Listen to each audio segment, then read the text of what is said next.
Et avant de s'intéresser au cœur de l'actualité du jour, vous le savez, avant toute chose, la météo de ce jeudi, rien que du soleil. Pour aujourd'hui, le ciel restera à bien dégager tout au long de la journée.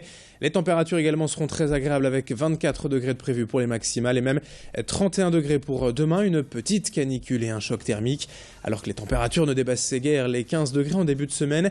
D'ailleurs, craignez-vous cette chaleur soudaine, un pic du thermomètre qui ne durera pas certes, mais assez impressionnant tout de même. Que pensez-vous de cette température exceptionnelle? C'est notre question du jour Grand Lille TV Métropolis. Et comme d'habitude, la question du jour.net ou les Facebook officiels pour nous répondre. À la une surtout de cette édition, ce jeudi matin, de nouvelles violences cette nuit dans le quartier de la Bourgogne, à Tourcoing. Pour la troisième soirée de suite, des incidents ont eu lieu entre quelques groupes de jeunes et les forces de l'ordre cette nuit. Plusieurs véhicules ont été incendiés. Les policiers ont subi des jets de projectiles durant la nuit. Une agitation à Tourcoing qui est due, je vous le rappelle, à la mort d'un jeune Tourquenois de 19 ans dans la nuit de dimanche à lundi après un accident de voiture. Un rassemblement en mémoire de Pierre Elliott, jeune homme décédé, a eu lieu hier après-midi dans le centre de Tourcoing. Et le père de la victime a notamment pris la parole pour appeler au calme. Il souhaite apaiser les tensions dans le quartier, mais veut aussi en savoir plus quant aux circonstances de l'accident. Et a décidé de porter plainte en demandant l'ouverture d'une enquête. On sait pour l'instant que 3 jeunes étaient à bord du véhicule dimanche soir. Pierre Elliott Zighem était lui passager du véhicule. Le conducteur est encore grièvement blessé et selon les informations de La Voix du Nord ce matin, le deuxième passager aurait confirmé aux enquêteurs que la voiture roulait à une vitesse excessive et aurait franchi plusieurs feux rouges. Malgré ce drame, le père de Pierre Elliott s'est montré digne hier en portant un message d'ouverture et d'espoir. Il veut avant tout connaître la vérité, et même s'il regrette certaines formes de provocation de la police et du maire de Tourcoing. Je vous propose de l'écouter. Son interview en intégralité est, elle, à retrouver sur notre site internet. Le maire qui était venu me rendre visite dans l'après-midi n'a pas trouvé mieux que d'envoyer 10 cars de CRS dans le même instant.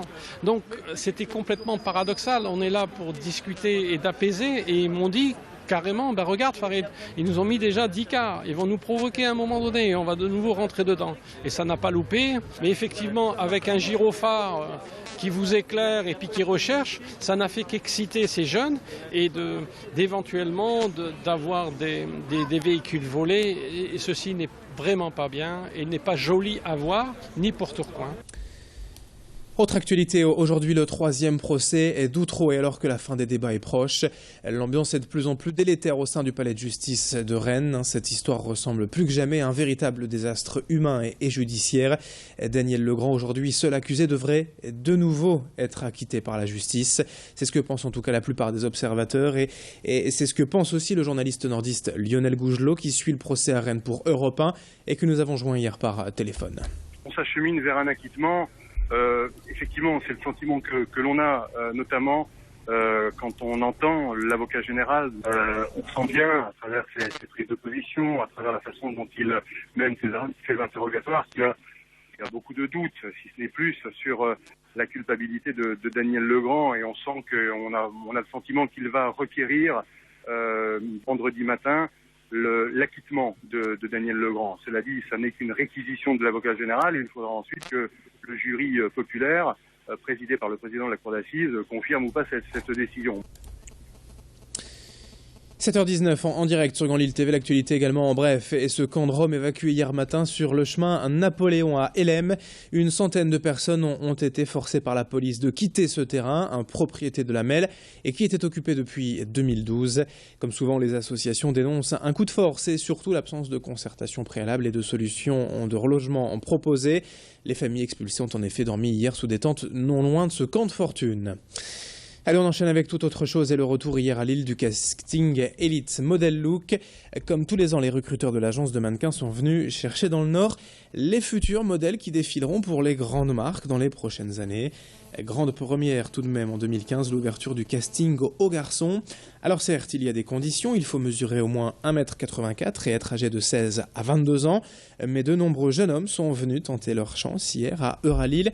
Filles et garçons ont défilé devant les recruteurs, puis ont posé pour quelques photos. Les meilleurs seront ensuite sélectionnés pour le casting national cet été à Paris. Sarah Natier était sur place pour Grand Lille TV. Elle a rencontré le responsable de l'agence Elite. On a beaucoup de demandes de la part des clients d'abord, depuis qu'on a ouvert l'agence, de la part des marques en général, puisqu'on peut le voir au sein de la Fashion Week qui se développe énormément pour les hommes. De plus en plus de marques sont demandeurs d'hommes et de nouveaux mannequins. Et puis aussi au niveau des candidats et des candidatures qui peuvent se présenter avant le concours au niveau de l'agence. On a énormément de garçons qui viennent. Et puis sur le concours, on s'en rend compte aussi, puisque la proportion garçon-fille pour une première année est assez énorme. C'est que le potentiel et l'envie des gens est vraiment présente en France en tout cas.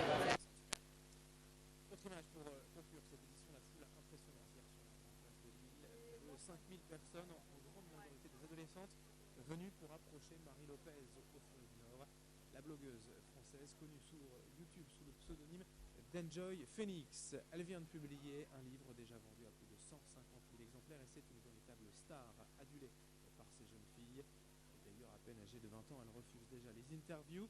Pas de son possible hier pour Grand Lille TV, mais le public, lui en tout cas, est au rendez-vous. Fin de cette édition, dans un instant à suivre la météo et l'infotrafic, 7h21 en ce jeudi matin en direct sur Grand Lille TV. Très bon réveil et très belle journée à toutes et à tous.